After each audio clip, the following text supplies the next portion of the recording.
गोंदिया ग्रामीण भागात एप्रिलच्या सुरुवातीलाच पाणी टंचाई तीव्र रखडलेल्या जलजीवन कामांवर प्रश्नचिन्ह. गोंदिया जिल्ह्यातील ग्रामीण भागात एप्रिल महिन्याच्या सुरुवातीला पाणी टंचाईची समस्या गंभीर बनताना दिसते आहे.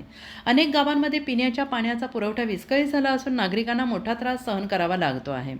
जिल्ह्यातील विविध भागात नळाला पाणी येण्याची वेळ अनियमित झालेली आहे. त्यामुळे महिलांना आणि नागरिकांना पहाटेपासूनच भांडी, घागरी, ड्रम घेऊन रांगा लावाव्या लागत आहेत.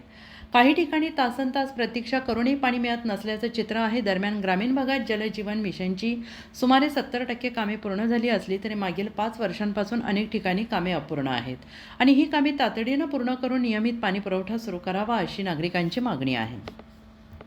म्हणजे आमच्या गावी दरवर्षी नाही का पाण्याची म्हणजे चौथ्या किंवा तिसऱ्या महिन्यापासूनच अडचण असते आणि पाण्यासाठी म्हणजे आपल्या गावीमध्ये उपलब्ध पाण्याची काही सोय नाही आणि त्यांच्यासाठी नाही का पाणी वगैरे भेटत नाही.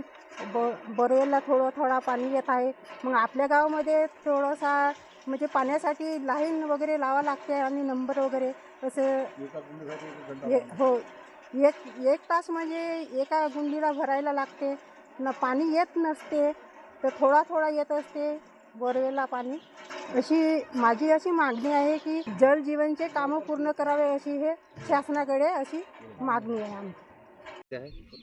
पाण्याची खूप समस्या आहे. धोबी सराड पहिलेपासूनच खूप अडचणीचा सामना करतात लोक, परंतु या गावामध्ये जलजीवनची योजना मंजूर आहे जिल्हा परिषदमधून, पण आतापर्यंत ती योजना पूर्ण झालेली नाही. 70% झालेली आहे, पण 30% काम बाकी आहे. आमची शासनाकडे एवढीच मागणी आहे की त्यांनी 30% काम पूर्ण करून लोकांना लवकरात लवकर पाणी मिळावं याची लवकरात लवकर आश्वासन म्हणजे काळजी घ्यावी.